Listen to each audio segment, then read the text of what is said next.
సంతానార్థం రాజర్షి అయిన నాభి భార్యా సమేతంగా వాసుదేవుణ్ణి పూజించి యజ్ఞం చేస్తుండగా భగవంతుడు ప్రత్యక్షమైనాడు. ఆ సమయంలో ఋత్విక్కులతో సహా అందరూ స్తోత్రం చేసిన సందర్భములోని ఈ పద్యము 5వ స్కందము నుండి గ్రహింపబడినది.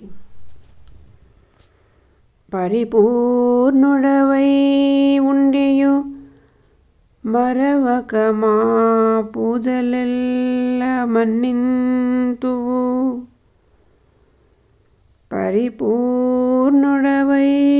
ఉండియు మరవక మా పూజలెల్ల మన్నింతువు. నీ చరణారవింద సేవయు ధర పెద్దలు వినిచినటులు. నీ చరణారవింద సేవయు ధర పెద్దలు వినిచినటులు. తగన్ చేసేదమో. భావం: నీవు పరిపూర్ణుడవై కూడా మమ్మల్ని మరచిపోకుండా మా పూజలను స్వీకరిస్తావు.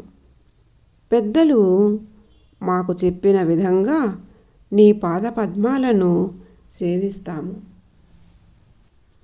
అర్థాలు: పరిపూర్ణుడవు ప్లస్ ఐ పరిపూర్ణుడవై, ఉండియున్ ఉండి కూడా, మరవక మరచిపోకుండగా, మా యొక్క పూజలు సేవలు ఎల్లన్ అన్నిటినీ, మన్నింతువు మన్నించెదవు, పెద్దలు వినిచినటులన్ చెప్పిన విధముగా, నీ చరణ నీ యొక్క పాదములు అనిడి, అరవింద పద్మముల సేవయున్ సేవించుటను, ధరన్ భూమిపై, తగన్ అవశ్యము, చేసెదమో చేయుదుము.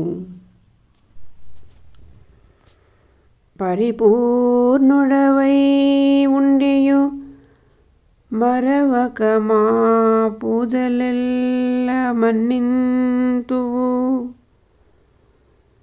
పరిపూర్ణుడవై ఉండియు మరవక మా పూజలెల్ల మన్నింతువు. నీ చరణారవింద సేవయు ధర పెద్దలు వినిచినటులు. నీ చరణారవింద సేవయు ధర పెద్దలు వినిచినటులు. తగన్ చేసేదమో.